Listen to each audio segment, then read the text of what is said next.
దేవుని బిడ్డలారా, వాక్య ధ్యానం కొరకు పరిశుద్ధ గ్రంథంలో నుండి దావీదు కీర్తనలు 37వ అధ్యాయం 22 నుంచి 24 వచనాలు ఒకసారి చదువుకుందాం. వాక్యాన్ని తెరిచి దయచేసి చూడాల్సిందిగా కోరుతూ ఉన్నాను. యెహోవా ఆశీర్వాదం నొందిన వారు భూమిని స్వతంత్రించుకొందురు, ఆయన శపించిన వారు నిర్మూలమగుదురు. ఒకది నడత యెహోవా చేతనే స్థిరపరచబడును, వాని ప్రవర్తన చూచి ఆయన ఆనందించును. 24వ వాక్యం మనం జ్ఞాపకం చేసుకుంటే, యెహోవా అతని చెయ్యి పట్టుకొని ఉన్నాడు గనుక అతడు నేలను పడినను లేవలేక ఉండడు. దేవుని బిడ్డలారా, చదువుకున్నటువంటి వాక్య భాగం దావీదు ఆయన యొక్క స్వకీయ అనుభవంలో మరి తెలియచేస్తున్నటువంటి మాటలుగా మనకి కనపడుతూ ఉన్నాయి. కాబట్టి ఇక్కడ ఈ 4 లేక ఈ 3 వచనాల్లో ఉన్నటువంటి ముఖ్యమైన సారాంశం ఏమిటంటే, యెహోవా యందు భయభక్తులు కలిగిన వారు లేక దేవుని యందు భయభక్తులు కలిగినటువంటి వారు ఆశీర్వదించబడతారు. ఏ రీతిగా ఆశీర్వదించబడతారు? లోక సంబంధంగా ఆయా రకాలైనటువంటి కష్టాలు, ఇబ్బందులు మరి అనేకమైనటువంటి వచ్చినప్పటికీ కూడా ఆయన వైపు చూచేటువంటి వారిని, ఆయనతో కలిసి నడవడానికి ఇష్టపడేటువంటి వారినట ఆయన పడిపోయినప్పటికీ కూడా చెయ్యి పట్టుకొని లేవనెత్తేవాడుగా ఉన్నాడు. పడిపోయినటువంటి వాడు పడిపోయినట్టుగా ఉండడు. విశ్వాసి ఎప్పుడు కూడా లోకములో ఒకవేళ అనేక కష్టాలు, ఇబ్బందులు వచ్చినప్పటికీ ఒకవేళ పడిపోవడం జరుగుతూ ఉంటుంది. ఎందుకంటే విశ్వాస అనేటువంటి వాడు ఎక్కడి నుంచో పైనుంచి వచ్చినటువంటి వాడు కాదు. క్రీస్తు ప్రభు యొక్క రక్తములో కడగబడినటువంటి బిడ్డగా ఉన్నాడు. లేక ఆ విశ్వాసి దేవునికి తను తాను సమర్పించుకున్నటువంటి వాడుగా ఉన్నాడు. కాబట్టి లోక సంబంధంగా కష్టాలు వస్తూ ఉంటాయి, ఒక్కొక్కసారి ఆత్మ సంబంధంగా కూడా ఇబ్బందులు వస్తూ ఉంటాయి. ఇలాంటి కష్టాల్లో నుంచి కూడా ఆయన మనలను తప్పించడానికి సిద్ధపాటు కలిగినటువంటి దేవుడుగా ఉన్నాడు. ఎందుచేత మనము ఆయన వైపు చూస్తూ ఉన్నాం కాబట్టి ఆయన మన వైపు చూస్తూ ఉన్నాడు. ఈ మాట మనం జాగ్రత్తగా జ్ఞాపకం పెట్టుకోవాలి. ఎందుచేత మనము ఆయన వైపు చూడాలి? ఆయనే మనందరి కొరకు ఈ లోకానికి వచ్చిన వాడిగా ఉన్నాడు. తను తాను తగ్గించుకొని ఈ లోకానికి వచ్చిన వాడిగా ఉన్నాడు. కాబట్టి మనము మన దగ్గరికి వచ్చినటువంటి వ్యక్తిని చూడాలా, చూడక్కర్లేదా? తప్పకుండా చూడాలి. కాబట్టి ఆయన మన దగ్గరికి వచ్చాడు, మనకు అనేకమైనటువంటి మేలులు చేశాడు, స్వాస్థ్యాలు ఇవ్వడానికి ఇష్టపడుతూ ఉన్నాడు.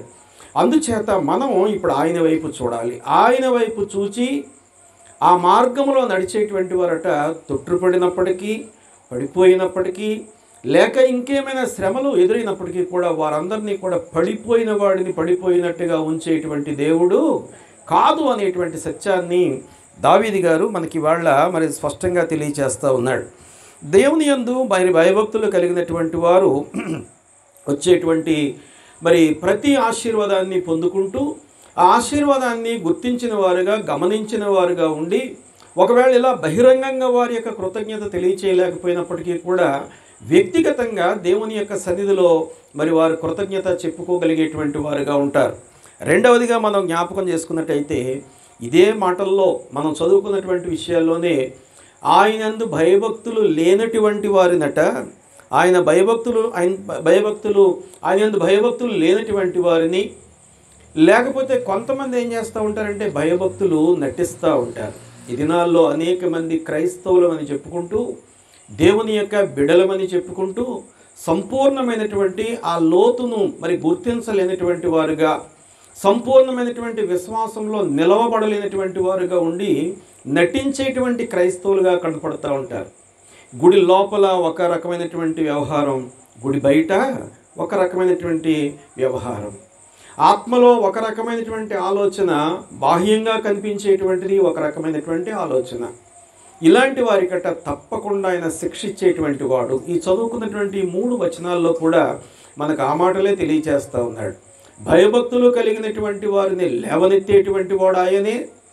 ఆయనకు మరి వ్యతిరేకంగా జీవిస్తూ మేము కూడా ఆయన బిడ్డలమే అని చెప్పుకునేటువంటి వారికి శిక్ష ఇచ్చేటువంటి వాడు కూడా ఆయనే. ఇక్కడ ఏ రికమెండేషన్ కుదరదండి.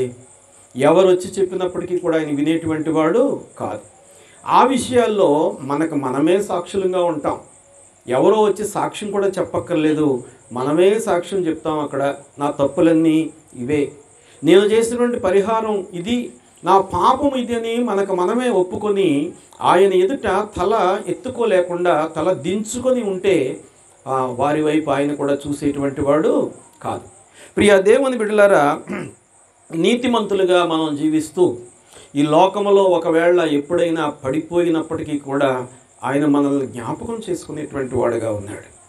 నీతిమంతులుగా లేక ఆయన కొరకు సమర్పణ కలిగినటువంటి వారంగా జీవిస్తూ మరి మనం జీవిస్తూ ఆయన కొరకు మరి సమర్పించుకున్నటువంటి వారికట ఆయన ఇచ్చేటువంటి ఆశీర్వాదాలు వాక్యంలోనే చాలాసార్లు మనం జ్ఞాపకం చేసుకుంటాం. కంటికి కనపడవు, చెవికి వినపడవు, మనుష్య హృదయమునకు గోచరము కావు. ఇంకో సంగతి ఏంటి తెలుసా? అది అనుభవించేటువంటి వారికే ఆనందం తెలుస్తుంది, కానీ అనుభవం లేనటువంటి వారికి దానికి సంబంధించిన ఆనందం తెలియనే. ఇంకా మరి మనం జ్ఞాపకం చేసుకున్నట్టయితే నీతిమంతులకు ఈ లోకంలో శ్రమలు వస్తాయి. సాధారణంగా అనేక మందికి ఉండేటువంటి గ్రుడ్డి నమ్మకం ఏంటంటే, మేము ప్రభువుని నమ్ముకున్నాం కాబట్టి మాకు జబ్బులు రాకూడదు, మేము ప్రభువుని నమ్ముకున్నాం కాబట్టి మాకు శ్రమలు రాకూడదు, మేము ప్రభువుని నమ్ముకున్నాం కాబట్టి మాకు ఏ కష్టము లేకుండా క్రైస్తవ విశ్వాస జీవితం మెత్తటి పరుపు మీద పడుకునేటువంటి జీవితం కానే కాదు. ముళ్ళ మీద నడుస్తూ ఉంటాం. ఒక్కొక్కసారి మరి కత్తుల మీద కూడా నడవాల్సినటువంటి పరిస్థితి మనకు వస్తూ ఉంటుంది. అయినప్పటికీ కూడా ఆయన మనపక్షంగా చాలిన దేవుడిగా ఉండి మనలను నడిపించటానికి, ఆయన మనలను నడిపించి నిరంతరము బలపరచటానికి ఇష్టపడుతూ ఉన్నటువంటి దేవుడిగా ఉన్నాడు. అందుకే వాక్యం తెలియచేస్తూ ఉంది, ఆయన కునుకడు నిద్రపోడు. రెండవదిగా అంటాడు ద్వితీయోపదేశ కాండములో, నీతిమంతుడు ఎవడైనా ఉన్నాడేమో అని యెహోవా కన్ను లోకమందంతటా సంచారం చేస్తూ ఉంది. ఈ వాక్యాలు చెప్పుకోవడానికి బాగానే ఉంటాయి, కానీ ఆయన కను దృష్టిలో పడాలంటే మాత్రం దాన్ని మించినటువంటి కష్టం మనకు ఇంకోటి కనపడదు. ప్రియ దేవుని బిడ్డలారా, యోహాను సువార్త 16వ అధ్యాయం 33వ వాక్యంలో వాక్యం ఈ రీతిగా తెలియచేస్తూ ఉంది, నాయందు మీకు సమాధానము కలుగునట్లు, నాయందు మీకు సమాధానము కలుగునట్లు ఈ మాటలు మీతో చెప్పుచున్నాను, లోకములో మీకు శ్రమ కలుగును. ఈ మాటలు ఎవరు చెప్తా ఉన్నారో తెలుసా? యేసయ్య చెప్తా ఉన్నాడు. ఎవరు చెప్తా ఉన్నారండి? కొన్ని బైబిల్లో మీరు చూస్తే ఇలాంటి మాటలు ఎరుపు రంగుతోటి ప్రింట్ చేస్తూ ఉంటారు. ఆ బైబిల్లో ఎరుపు రంగుతో ఆ మాటలు ఉన్నాయంటే అవన్నీ కూడా ప్రభువు యొక్క నోటిలో నుంచి నేరుగా వచ్చిన మాటని మనకి గ్రీకు భాషలో నుంచి మరి తెలుగులోకి అనువాదం చేశారన్నమాట. అవి మనం జ్ఞాపకం చేసుకున్నట్టయితే మరి స్పష్టంగా ఆయన తెలియజేస్తూ ఉన్నాడు, నాయందు మీకు సమాధానము కలుగునట్లు ఈ మాటలు మీతో చెప్పుచున్నాను, లోకములో మీకు శ్రమ కలుగును, అయినను ధైర్యము తెచ్చుకున్నాడు. ఎవరిని బట్టి ధైర్యం తెచ్చుకోవాలి? ఎవరిని బట్టండి? మనకున్న బంధువర్గాన్ని బట్టి ధైర్యం తెచ్చుకోవడానికి మనం సరిపోం.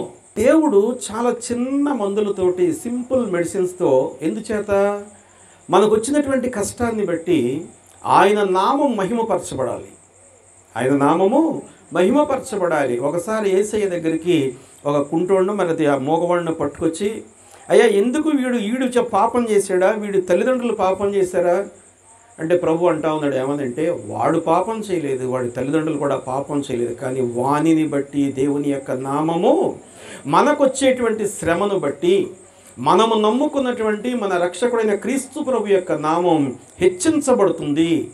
ఆ రీతిగా హెచ్చించబడాలి అంటే వాక్యం తెలియచేస్తూ ఉంది, శ్రమను సహించేటువంటి వాడట ధన్యత కలిగినటువంటి వాడుగా ఉంటాడు. అందుచేత అంటాడు, లోకములో మీకు శ్రమ కలుగును, అయినను ధైర్యము తెచ్చుకొనుడి, నేను లోకమును జయించి ఉన్నాను. యేసయ్యకు వచ్చినటువంటి శ్రమ కంటే కూడా మనకి ఎక్కువ శ్రమ రాదు. ఆయన పడినటువంటి కష్టాల కంటే ఎక్కువ కష్టాలు మనకు రావు. ఆయనే లోకాన్ని జయించాడు. ఈ లోకములో నాన్న వాళ్ళు లేరు, వస్త్రాలు లేనటువంటి వాడుగా ఉన్నాడు. మరి నేత చేత నేయబడినటువంటి ఒక వస్త్రము తప్ప ఆయనకు ఒక మరో వస్త్రం లేదట.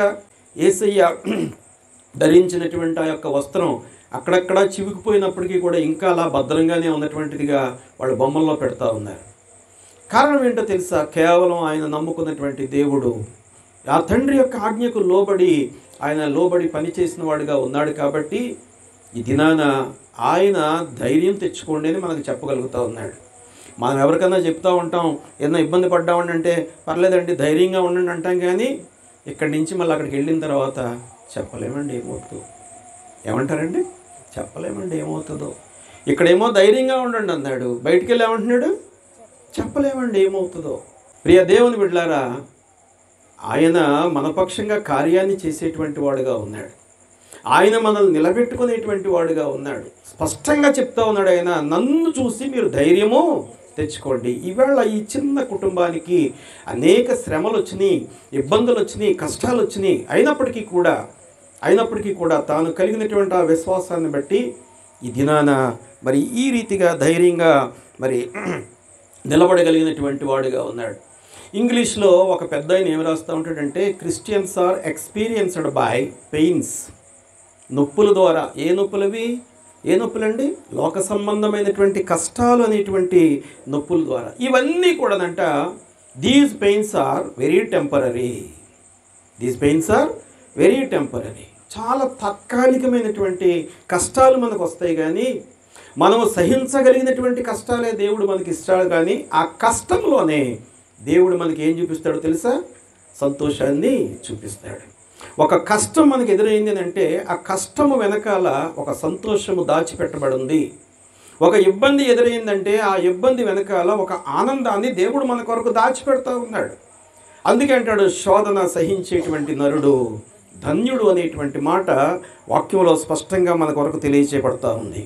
దావీదు గారు అంటాడు, ఆయన యొక్క స్వకీయ అనుభవంలో 34వ కీర్తన 19వ వాక్యంలో, దావీదు కీర్తనలు 34వ అధ్యాయం 19వ వాక్యం అంటాడు, నీతిమంతునికి కలుగు ఆపదలు అనేకములు, వాటన్నిటిలో నుండి యెహోవా వానిని విడిపించును. దేవునామానికి మహిమ కలుగును గాక. అన్ని కష్టాలు వచ్చినప్పటికీ కూడా ఒకేసారి చుట్టుముడతాయండి, అలాగా సుడిగుండంలాగా చుట్టుముడతా ఉంటాయి. అయినప్పటికీ కూడా వాటన్నిటినీ విడిపించటానికి సమర్థుడైనటువంటి దేవుడు మనతో ఉన్నాడు. అందుకే మన పెద్దలు ఒక ప్రార్థన చేస్తూ ఉండేవారు. వాళ్ళు చేసేటువంటి ప్రార్థనలు నాకు చిన్నప్పుడు అర్థమయ్యేది కాదు. ఏంటంటే, అయ్యా మేము ప్రయాణం చేసి వెళ్తూ ఉన్నాం, మా ముందు మీరు ఉండండి. ఎక్కడ ఉండాలట? ముందు మీరు ఉండండి అంటే దీపం పట్టుకొని నడవాలన్నమాట. వెనక మీరు ఉండండి, ఒక కర్ర పట్టుకొని ఎవడన్నా మనల్ని కొడతాడేమో కాపలా గాయాలట. కుడి ప్రక్కన మీరు ఉండండి, ఎడం ప్రక్కన మీరు ఉండండి. అంటే దేవుడిని మనం ఎన్ని భాగాలు చేసాం? 4 భాగాలు చేసేసాం. అయినా ఆయన కోపించడు. నేను ఒకసారి ఒక పెద్ద ఆయన అడిగాను, ఎందుకు ఈ ప్రార్థన మీరు ఇలా చేస్తూ ఉన్నారంటే, అబ్బాయి మా కాలంలో ఆయనకి నేను ఈ ప్రశ్న అడిగేసరికి ఒక 70 సంవత్సరాల పైన అనమాట. ఆయన అన్నాడు ఏమనంటే, మా కాలంలో మీకులాగా మోటార్ సైకిళ్ళు లేకపోతే కార్లు లేవయ్యా. ఎవడన్నా చచ్చిపోయినటువంటి వార్త మేము చెప్పాలంటే ఇక్కడ శవాన్ని చూసి ఒక లైట్ అంటించుకొని కాలిబాటులో ఉండేటువంటి మధ్యలో నుంచి పరుగుపడతా ఉండేవాళ్ళం, నడుచుకుంటూ వెళ్ళేవాళ్ళం. వెళ్ళేసరికట్ట తెల్లారేదట. తెల్లారిన తర్వాత మళ్ళీ కబురు పట్టుకొని ఇక్కడికి వచ్చేవారట. అందుచేత మేము ఆ ప్రార్థన చేసేవాళ్ళం. అందుచేత మేము ముందు ఉండమంటున్నాం, వెనక ఉండమంటున్నాం, కుడివైపు ఉండమంటున్నాం, ఎడవైపు ఉండమంటున్నాం. నిజమే. ఇశ్రాయేలీలు ప్రయాణం చేస్తూ ఉన్నప్పుడు వారు రాత్రికాలంలో ప్రయాణం చేస్తూ ఉంటే దేవుడు వారికి ముందు ఏమిచ్చాడట? అగ్నిస్తంభాన్ని ఇచ్చాడు. పగటి కాలంలో ప్రయాణం చేస్తూ ఉంటే పగలు బాగా ఉంది కాబట్టి అక్కడ అన్యులైనటువంటి ఐగుప్తీయుల కట్ట చీకటి కలిగేలాగా మేఘస్తంభాన్ని మధ్యలో పెట్టాడు. ఎర్ర సముద్రంలోకి వెళ్ళిన తర్వాత వీళ్ళు చక్కగా ప్రయాణం చేస్తూ ఉంటే కుడివైపు ఎడమవైపు నీరు ఎలాగొచ్చేసింది? గోడలలాగా వచ్చింది. ఇప్పుడు అర్థమవుతుంది నాకు ఆ తాతగారు అలా ప్రార్థన ఎందుకు చేసేవారు. ఎక్కడ ఉండాలంటే దేవుడు మనకి ముందు ఉండాలి, వెనక ఉండాలి, కుడివైపు ఉండాలి, ఎడమవైపు. కాబట్టి ఏ తప్పు కానీ ఏ భాగంలో నుంచి మనం తప్పు చేసినప్పటికీ కూడా దానికి బాధ్యులు ఎవరో తెలుసా? విశ్వాసులు మనం చెప్పుకునేటువంటి మనమే దానికి బాధ్యులం. ఆ యొక్క శ్రమను మన మీదకి వస్తూ ఉందనంటే, ఆ శ్రమను మనం జయించలేకపోతా ఉన్నామనంటే మనలో ఏమి లోపం ఉందో, ఎక్కడ లోపం ఉందో మనం పరీక్ష చేసుకోవాలి. ఇది మన ఆత్మీయ జీవితానికి మరి చాలా ముఖ్యమైనటువంటి విషయం.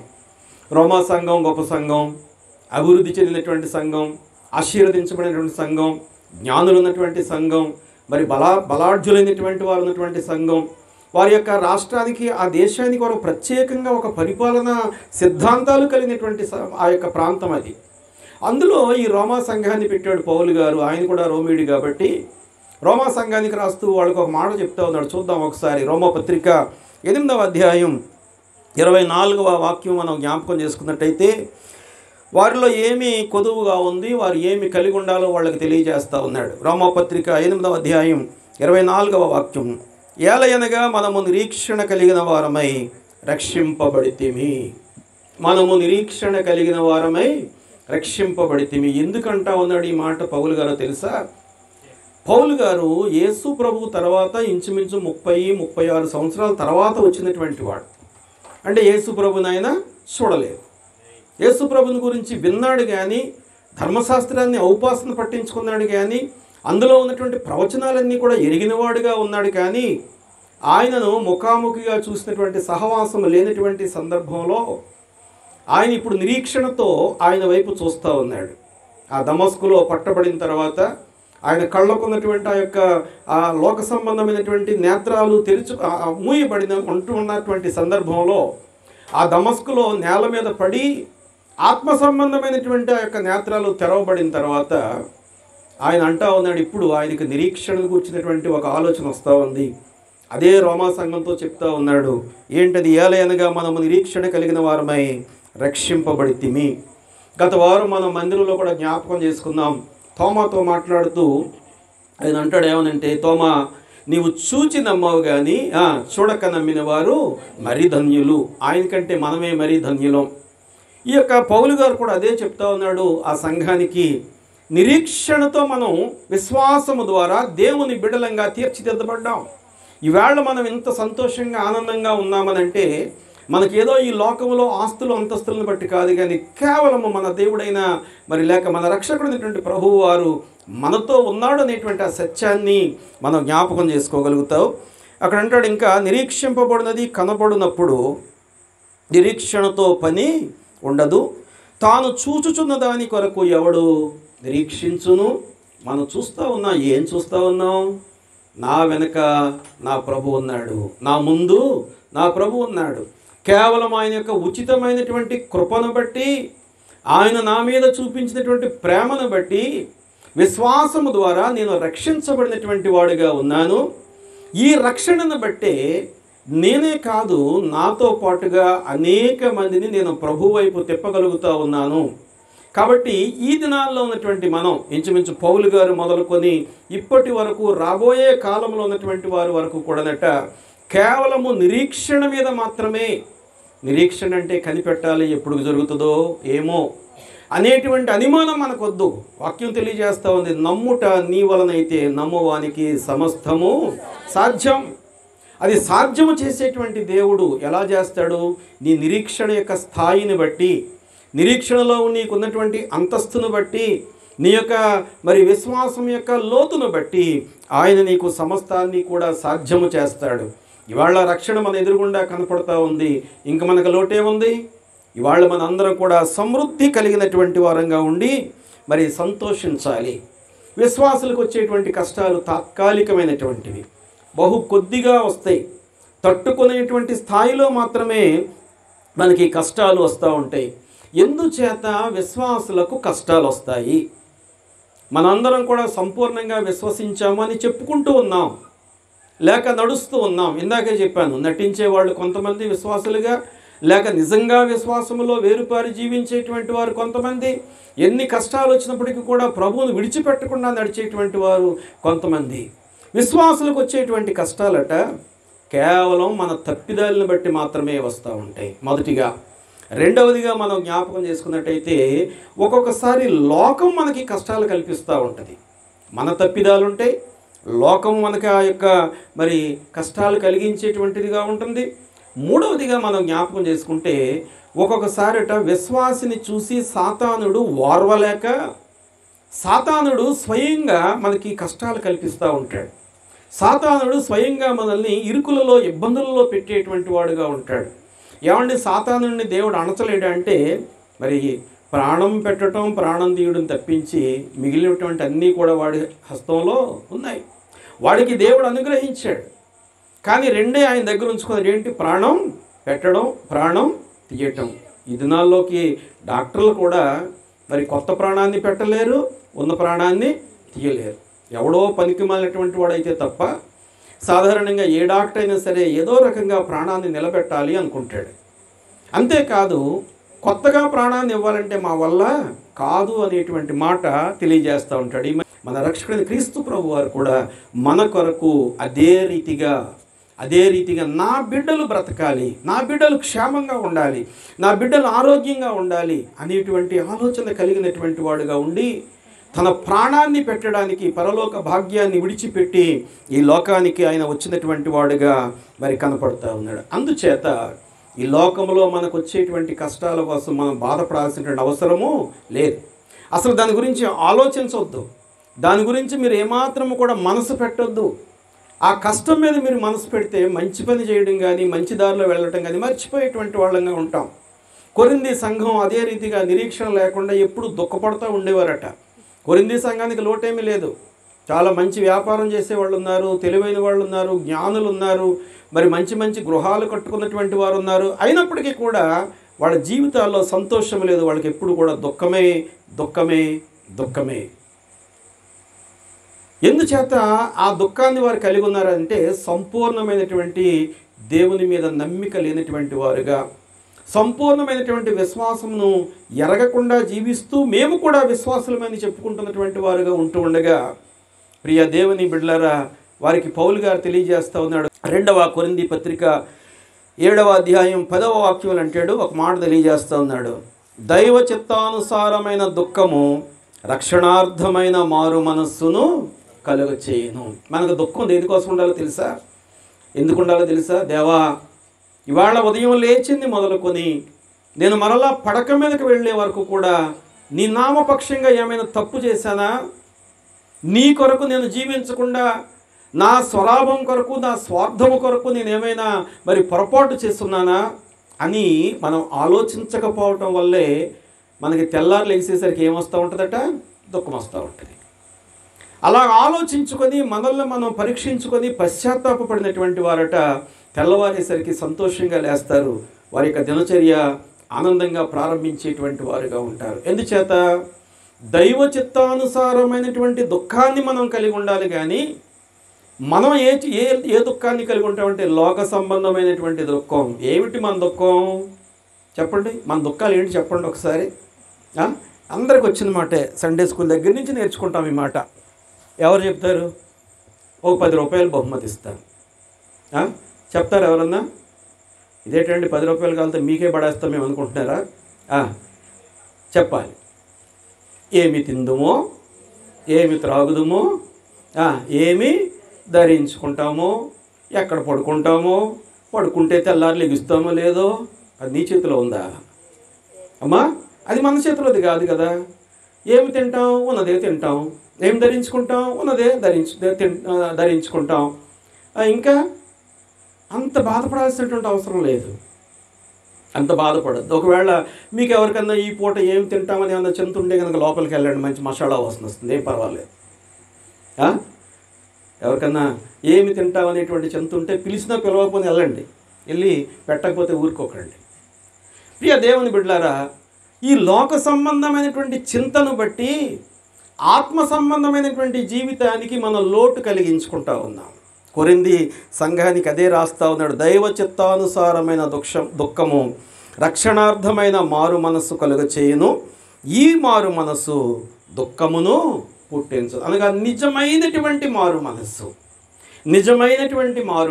ఎలా ఉండాలి? మన మారు మనస్సు ఎలా ఉండాలి? రోమా సంఘానికి రాస్తూ పౌలు గారు 12వ అధ్యాయంలో అంటూ ఉంటాడు మొదటి భాగాల్లో, మీరు ఈ లోక మర్యాదను అనుసరింపక ఉత్తమమును అనుకూలమును సంపూర్ణమై ఉన్న దేవుని చిత్తమేదో పరీక్షించి తెలుసుకున్నట్లు మీ మనస్సు మారి నూతన మగుట వలన రూపాంతరము పొందండి.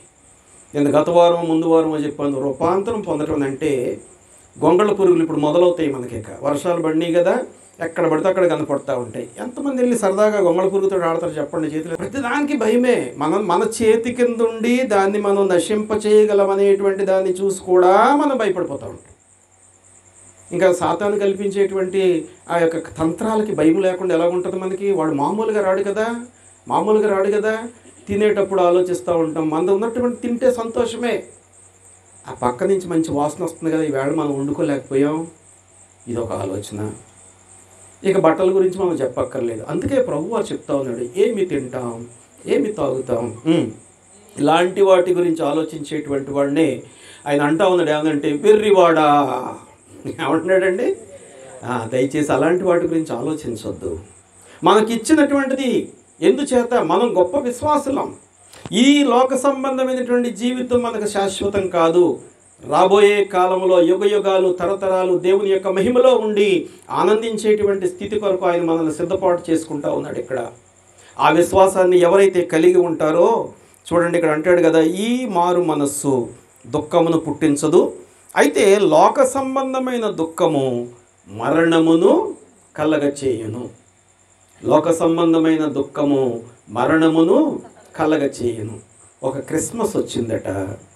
క్రిస్మస్ రాగానే ఒక సహోదరి చక్కగా తయారయ్యి మంచి బట్టలు కట్టుకొని వచ్చి కూర్చుందట. కూర్చుంటే ఇంకొక సహోదరి చూసింది. ఇంటికి వెళ్ళగానే అయ్యగారిని అడుగుతూ ఉంది, నాకు ఇలాంటిది కొనమంటే కొనలేదు నువ్వు, మరి అటువంటి పేర్లు ఏంటో నాకు తెలియదు కానీ ఇలాంటిది కొనమంటే కొనలేదు నువ్వు అని మొదలుపెట్టిందట. ఆవిడ ఆలోచన ఏంటో తెలుసా? ఇంక 5 రోజుల్లో ఏమొస్తుంది మళ్ళా అనుభవం. ఇంకా 5 రోజుల్లో ఏమొస్తుందట? న్యూ ఇయర్ వస్తుంది కదా, అప్పుడు కన్నా నేను సాధించలేకపోతానా? పాపం ఆయనకి ఆ పిల్లలకి అందరికీ చేసి అన్నీ చేసేసరికి ఆయనకేమో సాగటం లేదు. ఈవిడేం చేస్తుంది? మసాలా నూరేస్తూ ఉంది కలవరాయిలో వేసి. ప్రియ దేవుని బిడ్డలారా, ఏమి తింటాం, ఏమి ధరించుకుంటాం, దాని గురించి కాదు.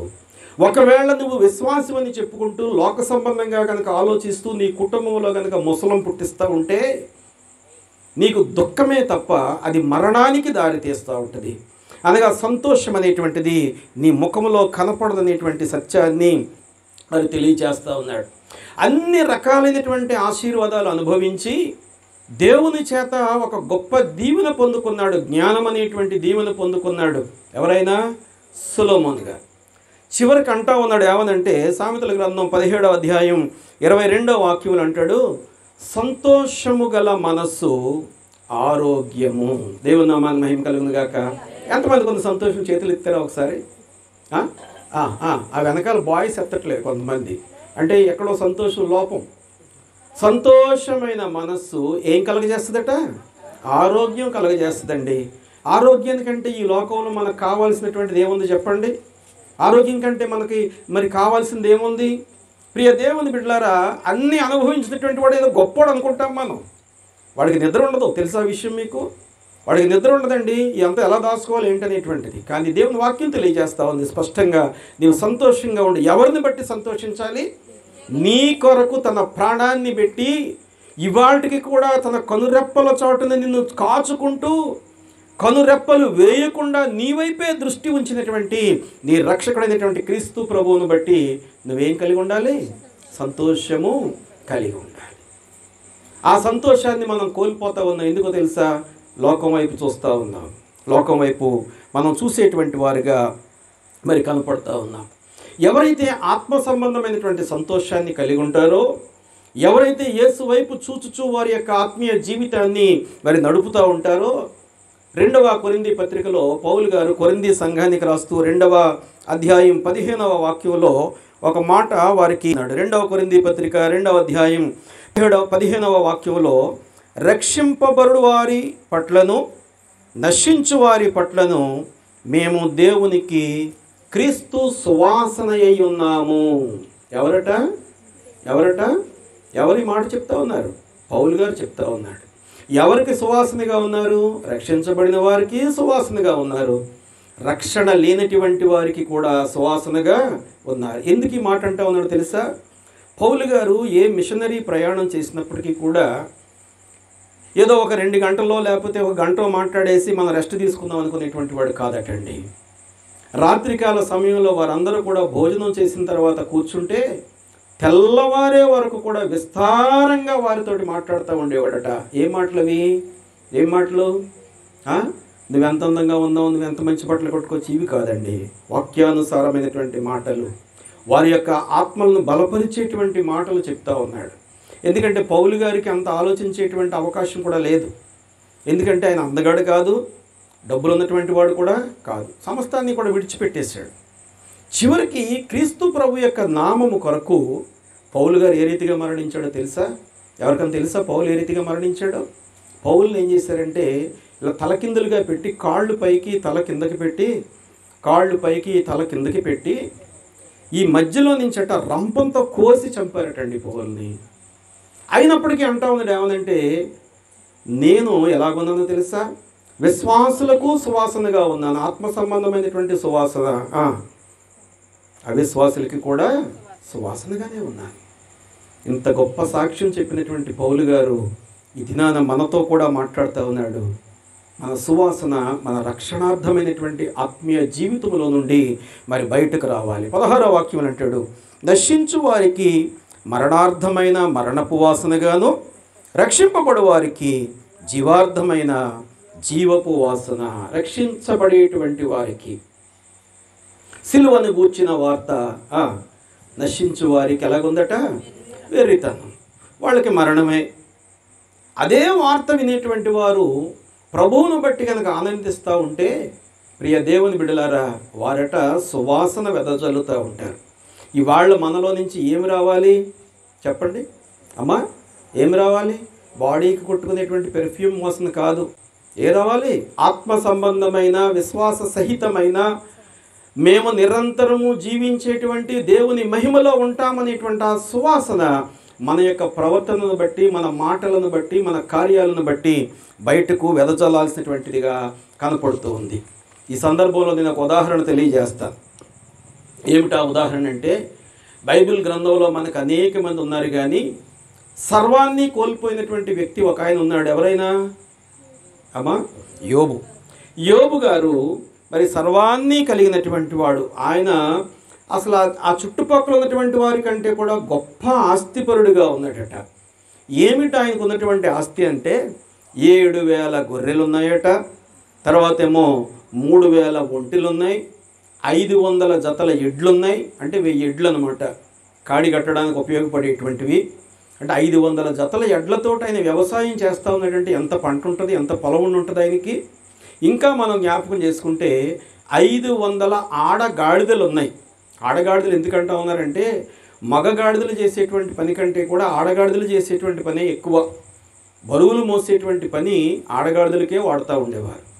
కాబట్టి ఆయనకు ఉన్నటువంటి సమస్త ఆస్తిని కూడా, పంట పొలాలన్నీ కూడా ఇంటికి చేర్చాలి అంటే ఈ 500 గాడిదలు, ఆ ఒంటెలు, ఇవన్నీ కూడా వాడుకుంటూ చేస్తున్నటువంటి ఆయన 7 కుమారులు కలిగి ఉన్నాడు, 3 కుమార్తెలు కలిగి ఉన్నటువంటి ఈ యొక్క యోబును చూసేసరికట దేవుడు చాలా ఆనందపడతా ఉన్నాడు. నా యోబు ఎంత దైవభక్తి కలిగినటువంటి వాడు, ఇంత ఆస్తిపరుడయ్యుండి కూడా ఉదయం మొదలుకొని, ఎందుకంటే ఆయనకి ఎంతో ఆస్తుంది, కష్టపడి మనకులాగా ఏదో పని చేయాలి, ఉద్యోగం చేయాలనేటువంటి అవసరం లేదు, కాబట్టి నేను ఖాళీగా ఉండను, నేను చేసేటువంటి పని ఏంటో తెలుసా అనుకున్నాడు. ఏంటి? ఉదయం మొదలుకొని, అనగా సూర్యోదయం మొదలుకొని సూర్యాస్తమయం వరకునట ఆ 10 మంది పిల్లల కొరకు కూడా దేవునికి ప్రతిదినము బలర్పించి ప్రార్థన చేసేటువంటి వాడు. అనగా తన కుటుంబం యొక్క శ్రేయస్సు కొరకు భారము కలిగినటువంటి వాడుగా దేవుని నామాన్ని దినదినము నిరంతరము మరి ఆ యొక్క ఘనపరిచేటువంటి వాడుగా యోబు ఉంటూ ఉండగా ఎవరికి అసూయ వచ్చింది? దేవుడేమో ఆనందపడుతూ ఉన్నాడు, నా కుమారుడిని యోబు ఇంత మంచి పనులు చేస్తూ ఉన్నాడని. యోబు మీద ఇప్పుడు ఎవరికి అసూయ వచ్చింది? వాడికే వచ్చింది. వాడు వచ్చి అడుగుతూ ఉన్నాడు ఏమనంటే, మరి ఆడు రాగానే హృదయాంతరంగాల్ని పరిశోధించేటువంటి దేవుడికట, వాడు ఎందుకు వచ్చాడో అర్థమైపోయింది. నేను దేవదూతలతో మీటింగ్ పెట్టుకుంటూ ఈడొచ్చాడు ఇట్రా బాబు అనుకున్నాడు. ఎందుకు వచ్చావు నువ్వు? మాట్లాడట్లా, నిలబడిపోయాడు. వాడు హృదయాంతరంగాన్ని పరిశీలించాడు దేవుడైన యెహోవా. వాడు ఎందుకు వచ్చాడో అర్థమైపోయింది. పలానా చోట నా సేవకుడని యోబు ఉన్నాడు, నీకు తెలుసా అని అడిగాడు. తెలియకే, నువ్వు అన్నీ ఇచ్చావు కాబట్టి నీ వెనకాల తిరుగుతూ ఉన్నాడు, ఇవన్నీ ఇచ్చావు కాబట్టి నీ వెనకాల తిరుగుతూ ఉన్నాడు, నువ్వన్నీ కనుక తీసుకో. అప్పుడు అంటా ఉన్నాడు, అతని ప్రాణం తీయడం తప్ప నీకన్నీ, అంటే మధ్యలో చాలా జరిగినాయి అనుకోండి, అతని ప్రాణం మీద తప్ప నీకు అంత అధికారం ఇస్తా ఉన్నా. సర్వాన్ని కోల్పోయాడండి, సర్వం కోల్పోయాడు. ఉన్నటువంటి జంతుజాలం అంతా పోయింది, బిడలు చనిపోయారు. ప్రియ దేవుని బిడ్డలారా, ఎన్ని శ్రమలు పాలైనప్పటికీ కూడా చివరికి ఆయన దేహములో సగభాగమైనటువంటి అమ్మగారు కూడా వచ్చి అంటా ఉంది, ఆయన ఏసడించుకుంది. ఎందుకంటే ఒళ్ళంతా కురుపులతోటి ఆ బూడిదలో గోనెపట్ట కట్టుకొని దేవుని నామాన్ని స్మరించుకుంటూ జీవిస్తూ ఉన్నాడు. సరే ఆస్తి అయితే పోయింది, సరే భార్య కూడా వచ్చి ద్వేషించింది, మరి స్నేహితులు ఉన్నారు కదా ముగ్గురు, వాళ్ళు ఏం చేయాలి? యోబు దగ్గరికి వచ్చి, అయ్యా నీవు నమ్ముకున్నటువంటి దేవుడు నీకు సహాయం చేస్తాడని చెప్పడం మానేసి ఎత్తి పొడుస్తూ ఉన్నారు. ఎత్తి పొడుస్తూ ఆయన అంటూ ఉంటే చూద్దాం ఒకసారి. యోబు గ్రంథం 2వ అధ్యాయం 10వ వాక్యంలో మనం జ్ఞాపకం చేసుకున్నట్టయితే యోబు యొక్క పరిస్థితి, దేవుని యొక్క సాక్ష్యం యోబు పక్షంగా ఏం చెప్తా ఉన్నాడో చూద్దాం ఒకసారి. యోబు గ్రంథం 2వ అధ్యాయం 10వ వాక్యం చివరి భాగంలో, ఈ సంగతులలో ఏ విషయమందును యోబు నోటి మాటతో అయినను పాపము చేయలేదు. ఎంత మంచివాడండి యోబు. మనకి ఏదైనా చిన్న కష్టం వచ్చిందంటే చెప్పండి, చిన్న కష్టం వచ్చిందంటే వెళ్తున్నాంలే. ఎక్కడికి అమ్మా? చర్చికి వెళ్తున్నాంలే. ఏం చేసాడట దేవుడు? ఏం చెయ్యాలట నీకు దేవుడు? నిన్ను సజీవంగా ఉంచాడు చాలదా నీకు? తింటానికి తిండి ఇచ్చాడు చాలదా నీకు? కట్టుకోవడానికి వస్త్రం ఇచ్చాడు చాలదా? మంచి గృహాన్ని ఇచ్చాడు చాలదా? ఇంకేం కావాలి? ఇంకేం కావాలి? ఇంకా ఏమో ఆలోచిస్తూ ఉన్నావంటే నిన్ను దాటిపోయి నువ్వు ఆలోచిస్తూ ఉన్నావు అన్నమాట. ప్రియ దేవుని బిడ్డలారా, యోబు సమస్తాన్ని కోల్పోయినప్పటికీ కూడా ఒక్క మాటతో కూడా దేవుని నామాన్ని మరి దూషించకుండా ఉంటే స్నేహితులు వచ్చి పొడుస్తూ ఉన్నారు. ఒకడు వచ్చి అంటాడు, నువ్వు అలా చేసి ఉండకపోతే బాగుండేదేమో, నువ్వు ఇలాగుంటే బాగుండేదేమో, నువ్వు అలా చేయాల్సింది, ఏమేమో చెప్తా ఉన్నారు. ఆ జోఫర్ అనేటువంటి వాడు, బిల్దద్ అనేటువంటి వాడు, రకరకాల వాళ్ళు వచ్చి, ఈ ముగ్గురు స్నేహితులు కూడా చాలా ప్రియమైన స్నేహితులు. అన్నీ బాగా ఉన్నప్పుడు యోబు నీ అంతటి వాడు ఎవడో లేడయ్యా అన్నారు. ఇప్పుడు కోల్పోయేసరికి అంటా ఉన్నారు, అప్పుడు అలా చేసావు, ఇప్పుడు ఇలా చేసావు, ఇప్పుడు ఇలాగున్నావు, అప్పుడు అలాగున్నావు. ఈ మాటలు అంటూ ఉంటే యోబు గారు ఇచ్చినటువంటి ప్రత్యుత్తరం ఏంటో తెలుసా? దేవుని నామాన్ని అయితే దూషించలేదు, కానీ యోబు గ్రంథం 12వ అధ్యాయం 3వ వాక్యంలో మనం జ్ఞాపకం చేసుకుందాం. యోబు గ్రంథం 12వ అధ్యాయం 3వ వాక్యంలో, అయినను మీకున్నట్టు నాకును వివేచన శక్తి కలిగి ఉన్నది. జాగ్రత్తగా ఈ మాటలు గమనించండి. మొదటిగా వివేచన శక్తి కలిగి ఉన్నది. నేను మీకంటే తక్కువ జ్ఞానము కలవాడను కాను. జ్ఞానాన్ని గురించి మాట్లాడుతూ ఉన్నాడు, వివేచన గురించి మాట్లాడుతూ ఉన్నాడు. తర్వాత మనం జ్ఞాపకం చేసుకుంటే, మీరు చెప్పిన వాటిని ఎరుగని వాడెవడు. 3వ భాగంలో చాలా ముఖ్యమైనటువంటి మాట చెప్తా ఉన్నాడు. దేవునికి మర్రపెట్టి ప్రత్యుత్తరములు పొందిన వాడనైనా నేను అంటా ఉన్నాడు.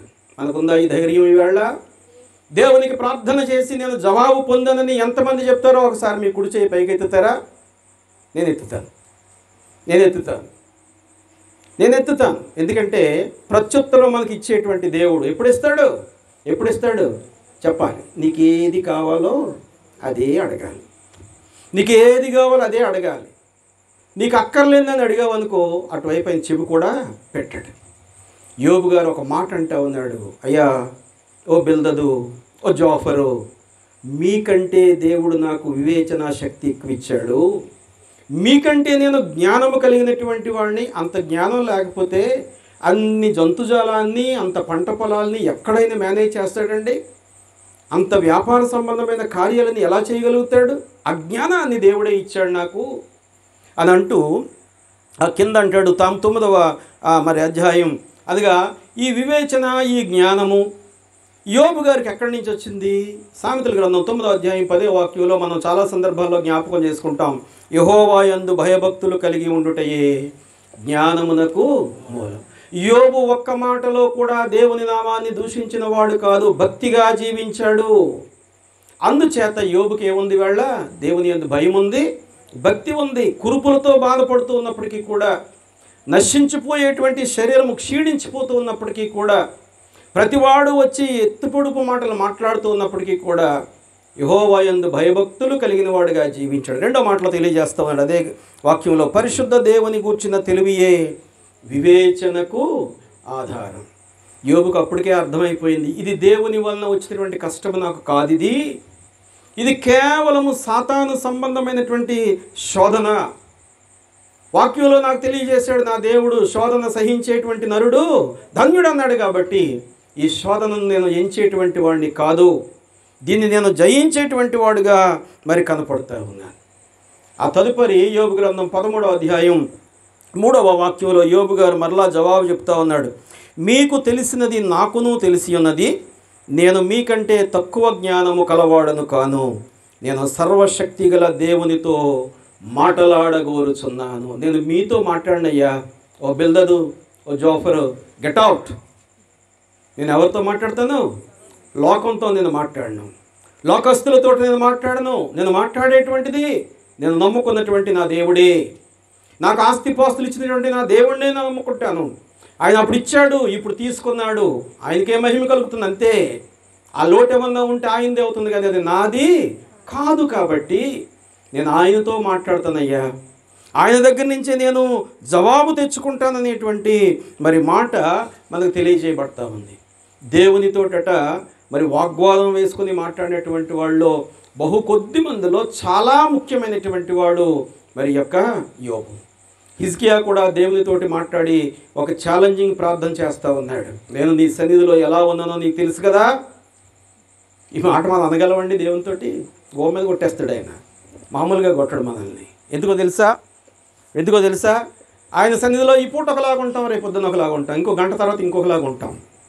కానీ హిజ్కియా ఆ రీతిగా లేడండి. సింహాసనం ఎక్కింది మొదలుకొని మరణకరమైనటువంటి రోగం వచ్చి చావుకు దగ్గరైపోయేటువంటి స్థితిలో కూడా ఆయన నామాన్ని నోటి మాటతో కూడా దూషించలేదు. 1-2 తప్పుడు విషయాలు చేశాడు, కుటుంబాన్ని సరి చేసుకోలేకపోయాడు, ఇంకా 1-2 చిన్న తప్పిదాలు చేసిన వాడుగా ఉన్నాడు, హృదయంలో గర్వించినటువంటి వాడుగా ఉన్నాడు. ప్రియ దేవుని బిడ్డలారా, వాక్యం తెలియచేస్తూ ఉంది, నేను ఆయనతోటే ముఖాముఖిగా తేల్చుకుంటాను తప్ప మీకు జవాబు చెప్పాల్సిన పని నాకు లేదు అనేటువంటి మాట యోబు గారు అక్కడ మరి ధైర్యంగా తెలియచేస్తూ ఉన్నాడు. మోషే దేవునితోటి మాట్లాడాడు ఇశ్రాయేలు ప్రజల కొరకే, తన కొరకు కాదు. హిజ్కియా మరి దేవునితోటి మాట్లాడి ఆయుష్ పెంచుకోగలిగాడు, తనకు వచ్చినటువంటి అనారోగ్యాన్ని తగ్గించుకోగలిగిన వాడిగా ఉన్నాడు. ఇవాళ యోబు గారు నేను ఆయనతోటే తేల్చుకుంటాననేటువంటి మాట మరి ధైర్యంగా చెప్తా ఉన్నాడు. ఇన్ని మాటలు చెప్పిన తర్వాత అక్కడ జరిగినటువంటి అద్భుతం ఏంటో తెలుసా?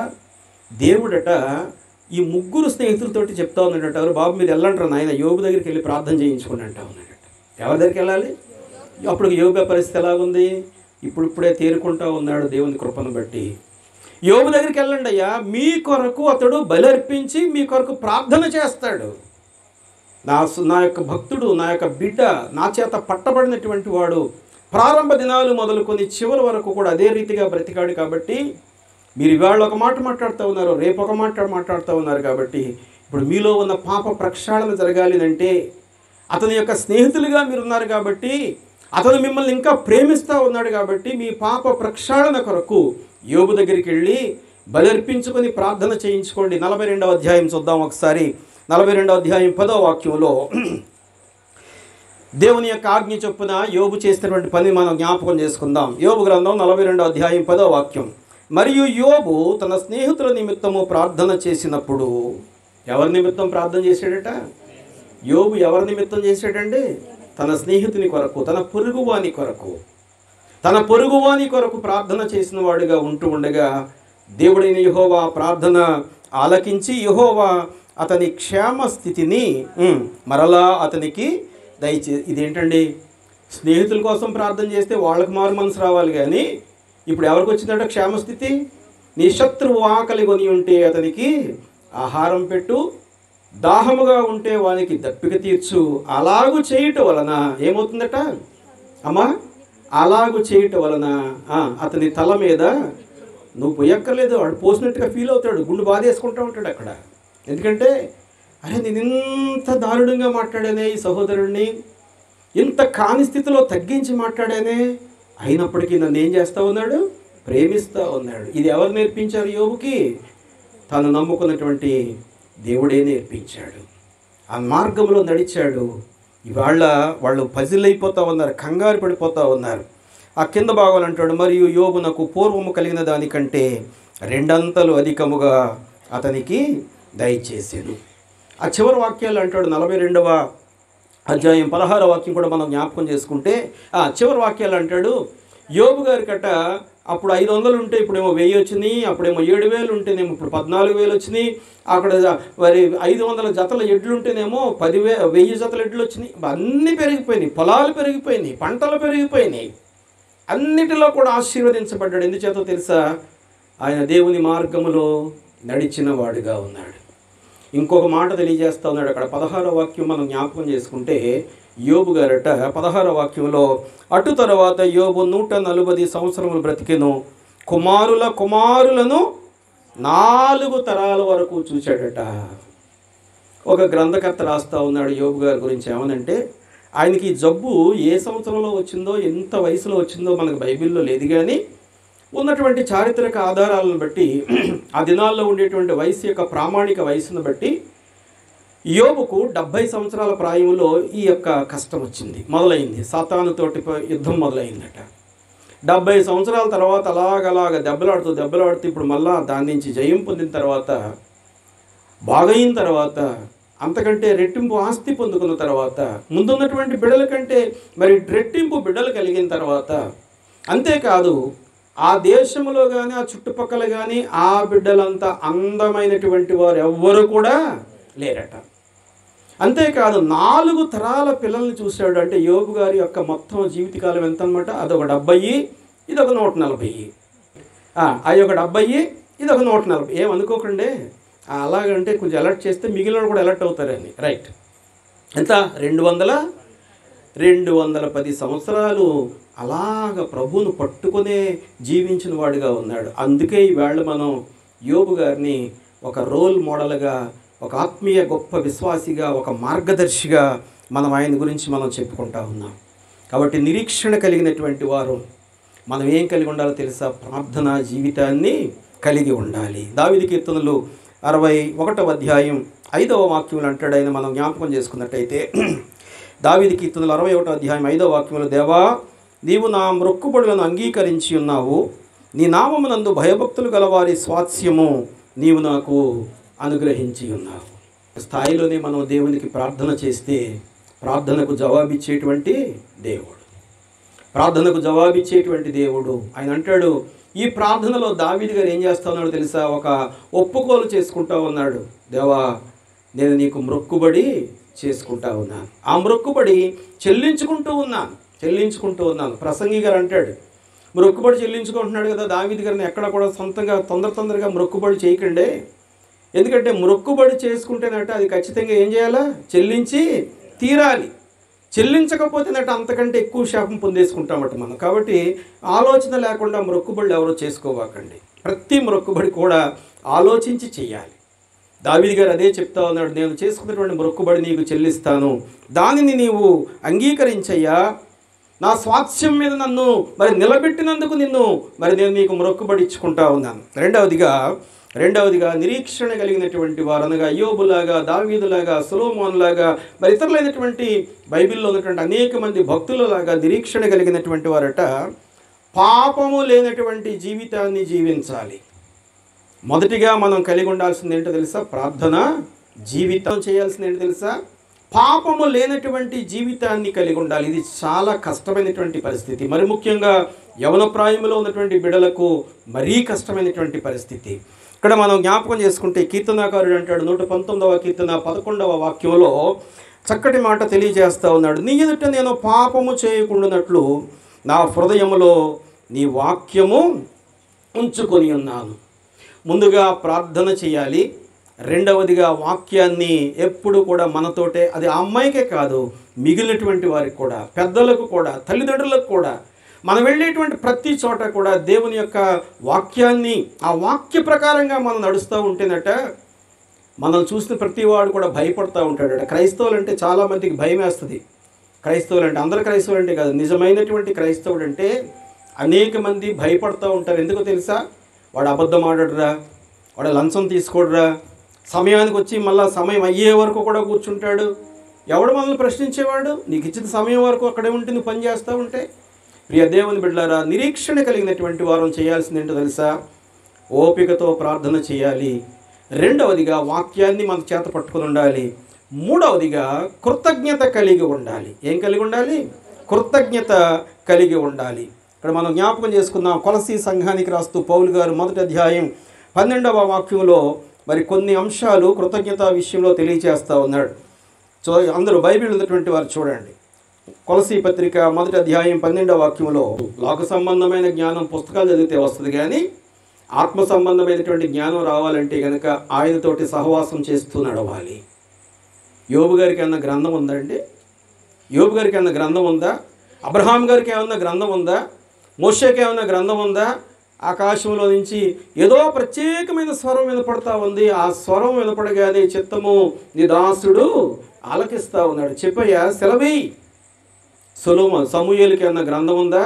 ఏమీ లేదు. పెద్దల యొక్క అదుపాజ్ఞలలో వారి మాట చొప్పున క్రమముగా నడవాలి. ఇందులో చాలా విషయాలు కృతజ్ఞత మనం ఎలా కలిగి ఉండాలో తెలియచేస్తూ ఉన్నాడు. మొదటిగా ప్రార్థనానుభవం ఉండాలి, ఆత్మ సంబంధమైనటువంటి వివేకం ఉండాలి, దేవుని చిత్తాన్ని గ్రహిస్తూ ముందుకెళ్ళాలి.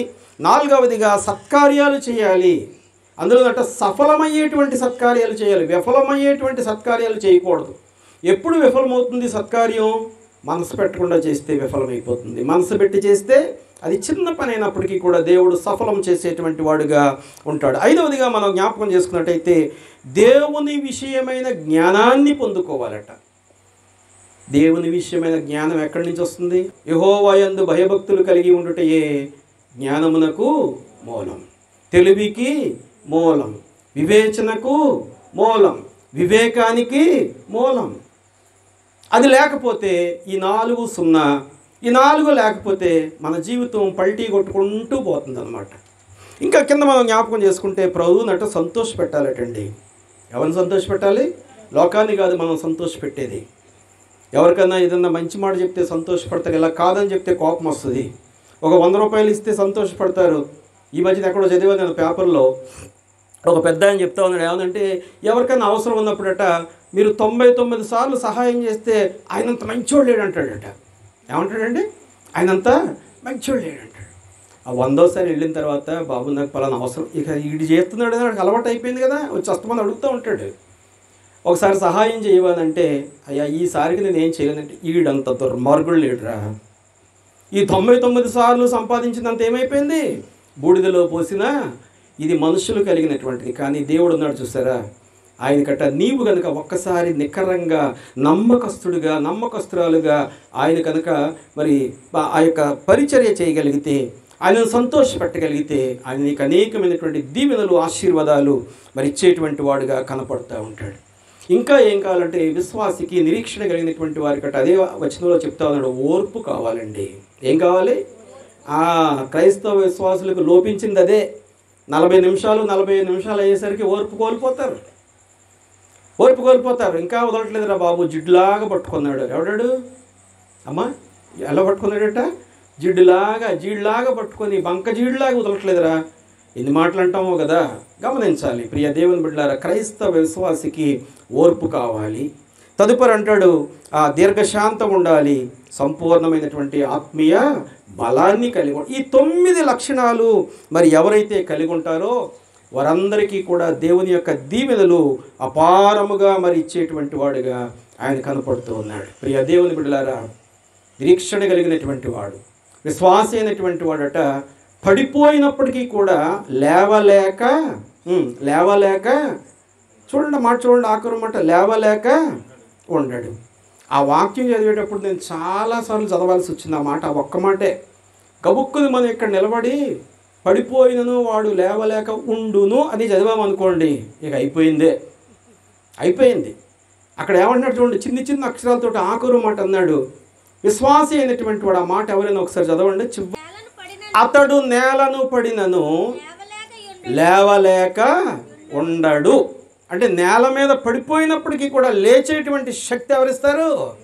దేవుడే ఇస్తాడు.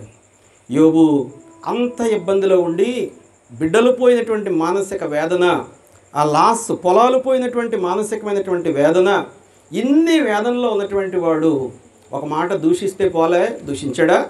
మరలా లేవడానికే ప్రయత్నం చేశాడు. ఎందుచేత పౌలు గారు ఈ దినాల్లో మనకంటాడు, యేసు వైపు చూచు. ఎవరి వైపు చూడాలి మనం? యేసు వైపు చూస్తే ఒకవేళ పడిపోయినప్పటికీ కూడా ఆయన మనల్ని లేపేటువంటి వాడుగా ఉన్నాడు.